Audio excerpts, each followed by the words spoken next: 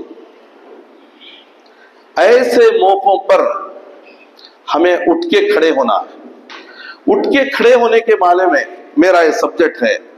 ہم کبھی کبھی گھٹنوں پر اٹھ کے کھڑے ہوتے ہیں، اتنا کھڑے ہوتے ہیں کہ مجلس میں سمجھ میں آتا ہے کہ اٹھ گئے، لیکن جب چلنے کے لیے بولا جاتا ہے تو چل نہیں پاتے، اس لیے کہ گھٹنوں پر ہے۔ پیروں پر کھڑیں گے اسی وقت میں آپ چل سکتے ہیں۔ Social democratic party of India یہ کہتی ہے کہ وقف بورڈ سے انڈیا کا بہت بڑا بھلا ہوا ہے، چونکہ مسلمانوں کی حالت سچر کمیٹی رپورٹ میں بتا دی گئی۔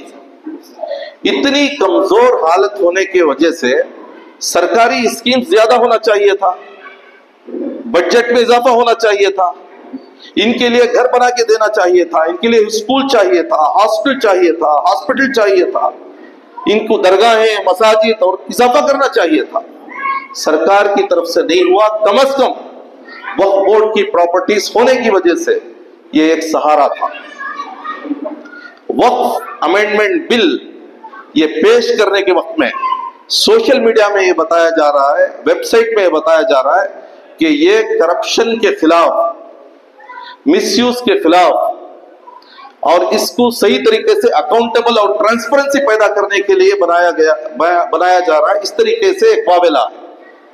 جبکہ 20-25 سال سے فیشزم ہمیں دکھاتا کچھ اور ہے، بولتا کچھ اور ہے، کرتا کچھ اور ہے۔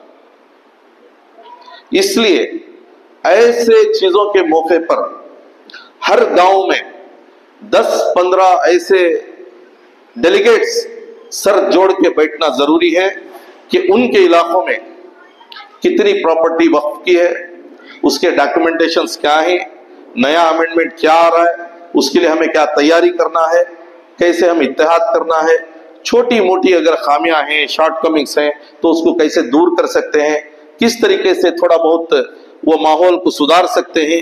یہ ذمہ داری پورا گاؤں تو نہیں کر سکتا، لیکن پورے گاؤں میں 10-15 لوگ تو ضرور چاہیے۔